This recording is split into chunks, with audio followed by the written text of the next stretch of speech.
ইন্না লিল্লাহি ওয়া ইন্না ইলাইহি রাজিউন। কিছুক্ষণ আগে চাতকের দারুণ বাজারের নিকটস্থ জালালপুর পয়েন্টে একটি মর্মান্তিক সড়ক দুর্ঘটনা ঘটে।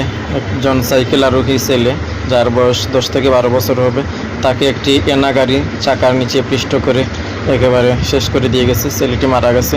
তার বাড়ি হচ্ছে জালালপুর, নোয়াগাঁও। আল্লাহ তাআলা যেন পিতামাতাকে উত্তম ধৈর্য ধারণের তৌফিক দান করেন।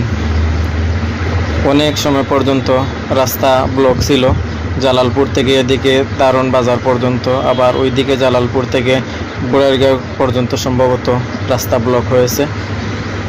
এত দীর্ঘ লাইন ছিল, আর মানুষ এখানের মধ্যে জড়ো হয়ে কে বা কাকে সান্ত্বনা দেয়। সকল মানুষই বড় কষ্টের মধ্যে পড়েছেন। অনেকজন রোগী নিয়েও আটকা পড়েছেন, অনেক অ্যাম্বুলেন্স পর্যন্ত যেতে পারেনি। মানে উত্তেজিত জনতা সকল ধরনের গাড়িকে এখানের মধ্যে আটকিয়ে রেখে প্রতিবাদ করেছেন এবং ড্রাইভারের ফাঁসি চেয়েছেন। যদিও ড্রাইভার এখানের মধ্যে গাড়ি থামায়নি, সে চলে যায়, কিন্তু ফোনে যোগাযোগ করে তাকে শান্তিগঞ্জে আটক করা হয়। পাগলা নামক জায়গাতে তাকে আটকানো হয়।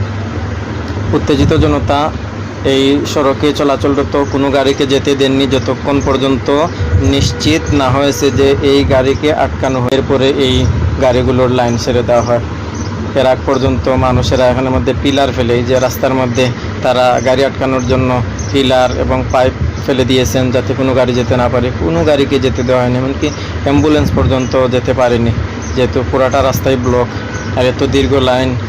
পরিশেষে আমরা আল্লাহ তাআলার কাছে দোয়া করি, মহান আল্লাহ যেন আমাদেরকে এমন কঠিন বিপদের মধ্যে না ফেলেন, আমাদের সন্তানাদিদেরকে যেন এমন কোনো অ্যাক্সিডেন্টের হাতে ফেলে আমাদেরকে পরীক্ষা না করেন। আর আল্লাহ তাআলা যেন এই বাড়িটিকে জান্নাতবাসী করেন, তার পিতামাতাকে যেন ধৈর্য ধারণের তৌফিক দান করেন।